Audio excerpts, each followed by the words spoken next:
အားလုံးပဲမင်္ဂလာပါရှင်။ကျမတို့ရဲ့ channel ကနေကြိုဆိုလိုက်ပါတယ်။ဒီတစ်ခါတင်ဆက်ပေးမယ့်ဇာတ်ကားလေးကတော့2019ခုနှစ်ကထွက်ထားတဲ့အမေရိကန်ကာတွန်းကားလေးဖြစ်ပါတယ်။ချစ်စရာကောင်းတဲ့အိမ်မွေးတိရစ္ဆာန်လေးတွေရဲ့ဘဝကိုကြည့်ရမှာဖြစ်ပြီးစိတ်ကူးရင်ဟာတာအမျိုးအစားဖြစ်ပါတယ်။ဇာတ်လမ်းလေးအစမှာတော့ KD ရဲ့အချစ်ဆောင်ခွေးလေးတွေဖြစ်တဲ့မတ်နဲ့ဒူတို့နှစ်ကောင်မှာဒူကကလေးလေးတွေကိုချစ်တတ်ပြီးမတ်ကတော့ဒူနဲ့ဆန့်ကျင်ဘက်ပါ။အစပိုင်းကတော့ KD ကတကူရဲသမားဖြစ်တာကြောင့်မတ်အတွက်တိတ်ပြဿနာမရှိပေမဲ့နောက်ပိုင်းမှာ KD ကချက်ဆိုတဲ့အမျိုးသားနဲ့လက်ထပ်ခဲ့ပါတယ်။ချက်နဲ့လည်းအစဉ်ပြေနေသေးပြီးသူကလည်းခွေးချစ်တတ်သူတစ်ယောက်ပါ။တနေ့ကြာသွားပြီးနောက် KD တို့ကလီယန်လို့ခေါ်တဲ့သားလေးမွေးလိုက်ပြီးတဲ့အခါမှာတော့မတ်ကစိတ်ညစ်နေပါတယ်။လီယန်ကတအိမ်လုံးကိုပတ်သွားနေပြီးမတ်ကိုလည်းကိုင်ကိုင်စောင့်နေရကြောင်းအိမ်ထဲမှာတော့မလုံခြုံဘူးလို့ထင်နေပါတယ်။ဒါပေမဲ့လီယန်စကားပြောတတ်တဲ့အရွယ်ရောက်ချိန်မှာတော့မတ်ကိုဖတ်ပြီးချစ်တယ်လို့ပြောလိုက်တာကြောင့်မတ်ကလီရဲ့အနာမှာအမြဲရှိနေပြီးသူ့ကိုကောက်ွယ်ပေးပါတယ်။မတ်ကဒူးနဲ့အတူတူလီယန်ကိုလမ်းလျှောက်နေလဲတင်ပေးပါတယ်။ဒါပေမဲ့မတ်ကကလေးတိုင်းကိုချစ်တာတော့မဟုတ်ပါဘူး။လီယန်တယောက်တည်းကိုပဲချစ်တာဖြစ်ပြီး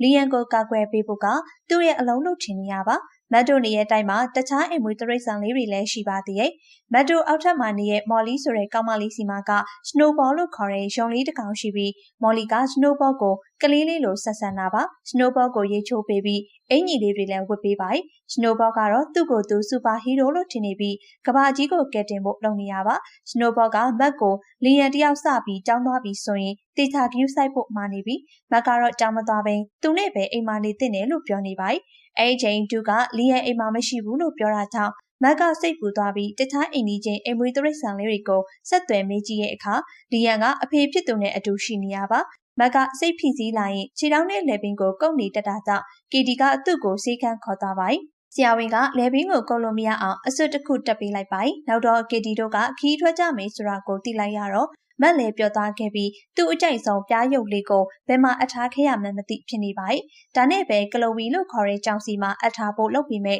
ကလိုဝီကသဘောကျပုံမရတာကြောင့်ဂေဂျစ်စီမှာပဲအပ်ခဲလိုက်ပါတယ်။ဂေဂျစ်ကတော့တရေတမောအိပ်ပျော်နေပြီးအိမ်မက်ထဲမှာတော့မတ်နဲ့အတူတူပြားရုပ်လေးကိုကလေးလေးအဖြစ်မြင်နေကလမ်းလျှောက်ထွက်နေကြတယ်လို့အိမ်မက်နေပါတယ်။ရုတ်တရက်ပြားရုပ်ကအောက်ကိုပြုတ်ကျသွားခဲ့ပြီးကြောက်စရာကောင်းတဲ့ကြောင်တွေရှိတဲ့အိမ်ထဲကိုရှောက်သွားပါတယ်။ဒါနဲ့ကလိုဝီကိုအကူအညီတောင်းတော့ကလိုဝီကခွေးပုံစံမျိုးမပြုတ်မှုပဲကြောင်နဲ့တူအောင်လုပ်ဖို့သင်ပြီးပါတယ်။ကြောင်လေးတွေလိုလမ်းလျှောက်ဖို့နဲ့လက်တော့ဘော်ကိုကော်ဖီကွက်မှောက်အောင်လုပ်တာမျိုးတွေသင်ပြီးနောက်ဂေဂျစ်လည်းပြားရုပ်ကိုသွားရှာပါတယ်။ပြားရုပ်ကကြောင်ကြီးတစ်ကောင်စီမှာရှိနေပြီးဂေဂျစ်ကပြားရုပ်ကိုလွတ်ယူလိုက်တဲ့အခါကြောင်ကြီးကနိုးသွားပါတယ်။ဒါပေမဲ့နော်မန်ရောက်လာပြီးလီဇာအနီဆက်လေးကိုပြလိုက်တော့ကြောင်ကြီးကအနီဆက်လေးကိုလိုက်စော်ပါတယ်။ပြားရုပ်ကကြောင်ရီသားမတော်တဆပြုတ်ကျသွားတဲ့အခါမှာဂေဂျစ်လည်းအနီဆက်ကလေးကိုလက်နဲ့ယူပြီးပါးစပ်ထဲထည့်ပြလိုက်ပါတယ်။အဲဒီခါကြောင်တွေကအနီဆက်ကိုတခါမှမဖမ်းနိုင်ခဲ့ဘူးတာကြောင့်ဂေဂျစ်ကိုလေးစားသွားကြပြီးကြောင်တွေရဲ့ဘရင်မကြီးလိုတောင်ခေါ်ကြပါတယ်။တစ်ဖက်မှာတော့ဒေစီဆိုတဲ့ခွေးလေးကစနိုးဘောကိုအကူအညီလာတောင်းပါတယ်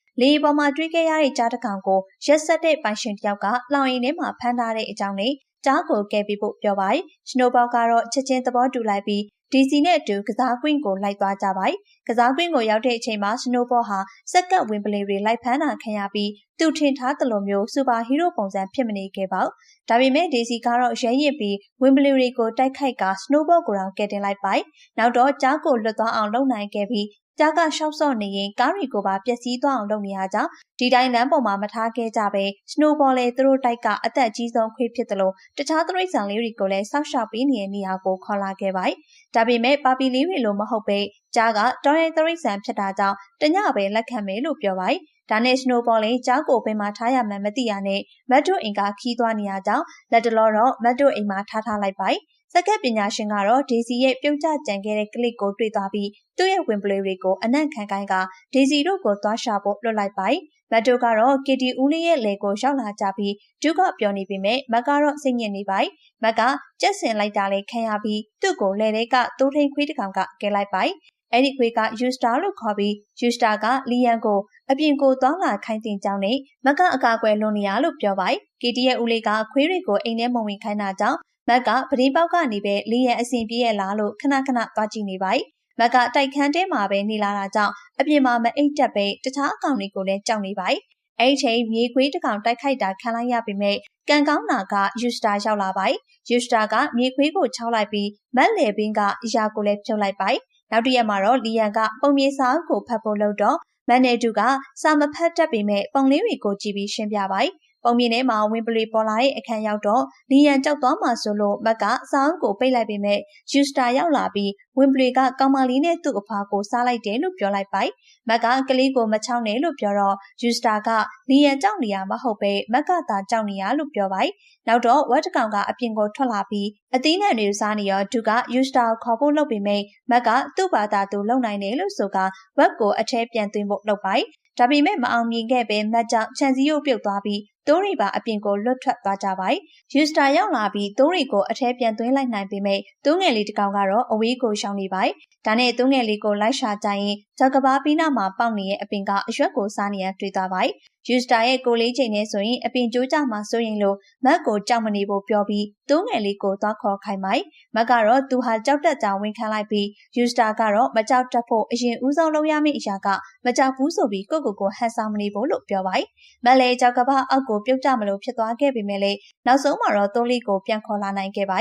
အဲ့ညမှာလည်းယူစတာနဲ့အတူဘလို့တတိရှိအောင်နေရမလဲဆိုတာနဲ့ပတ်သက်ပြီးစကားပြောဖြစ်ကြပါနောက်တစ်ရက်မှာတော့ KD တို့ကမြို့ကိုပြန်တော့မှဖြစ်ပြီးယူစတာကမက်အတွက်သူ့လယ်စီကိုမက်ဘေးမှာထားခဲ့ပေးထားပါမက်ကလည်းလယ်ဘေးမှာပတ်ထားလိုက်ပြီးအိမ်ကိုပြန်လာခဲ့ကြပါစနိုဘောလည်းမက်တို့မသိအောင်ကျောင်းကိုတိတ်တိတ်လေးခေါ်ထုတ်သွားပြီးမဲ့မက်ကကြောက်သွားပါအဲ့ချိန်ဝင်းပလီတွေလိုက်လာတာကိုပရိပေါက်ကနေလှမ်းမြင်လိုက်ကြပြီးမက်ကဝင်းပလီတွေကိုရင်ဆိုင်မှုလုပ်ပြီးမဲ့မက်ကိုမြေအောက်ခန်းထဲမှာပိတ်ထားလိုက်ကြပါစနိုဘောရဲ့ဒေစီကကျောင်းကိုခေါမိုးပေါ်ခေါ်သွားတဲ့အချိန်စက်ကက်ပညာရှင်ကဝင်းပလီတွေနဲ့အတူရောက်လာပါကျောင်းကိုမေးစင်းနဲ့ပစ်ပြီးခေါ်သွားကဒေစီကိုပါဖမ်းသွားကြပါမန်နဲ့စနိုဘောတို့လည်းအယုတ်ကားလေးနဲ့အနောက်ကနေလိုက်သွားကြပြီးတခြားအိမ်မွေးတရိတ်ဆောင်လေးတွေကိုပါအကူအညီတောင်းလိုက်ပါခင်းကျစ်လည်းကျောင်းအဖွဲကိုခေါ်လိုက်ကကျောင်းစာတွေကိုဝတ်ထားလိုက်ပြီးသူတို့ပိုင်ရှင်အဖွားအိုကိုအစာတောင်းကြပါသူတို့ပိုင်ရှင်ကကားပေါ်တက်သွားတာနဲ့ကျောင်းတွေကကားပေါ်လိုက်ကခုနဒေစီကိုဖမ်းသွားတဲ့ကားနောက်ကိုလိုက်ကြပါအဲ့ချိန်စက်ကက်ပညာရှင်ကကျောင်းကိုရထားပေါ်တင်လိုက်ပြီးအနိုင်ကျင့်နှိပ်စက်နေပါမန်နဲ့စနိုဘောလည်းရထားပေါ်ရောက်လာပြီးစနိုဘောက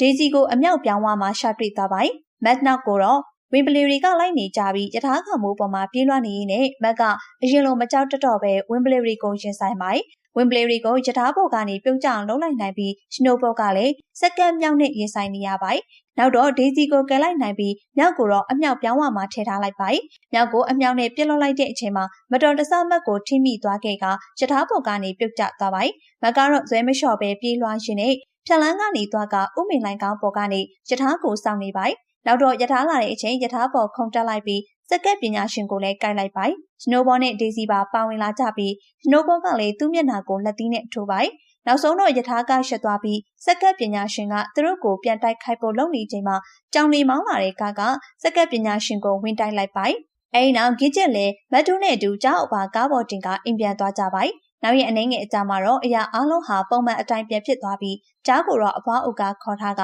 အခုဆိုရင်သူကကြောင်နေနဲ့အတူနေပါလီယန်ကလည်းကျောင်းစားတက်တော့မှဖြစ်ပြီးမက်ကလည်းမကြောက်တတ်တော့ပါဘူးသူကလီယန်ကိုလည်းမကြောက်တတ်အောင်သင်ပေးမှဖြစ်ပြီးလီယန်ကိုကျောင်းလိုက်ပို့ရင်းနဲ့ဇလန်လီကလည်းပြီးဆုံးသွားပါတော့တယ်အဆုံးထိကြည့်ပေးလို့အားလုံးကျေးဇူးတင်ပါတယ်ရှင်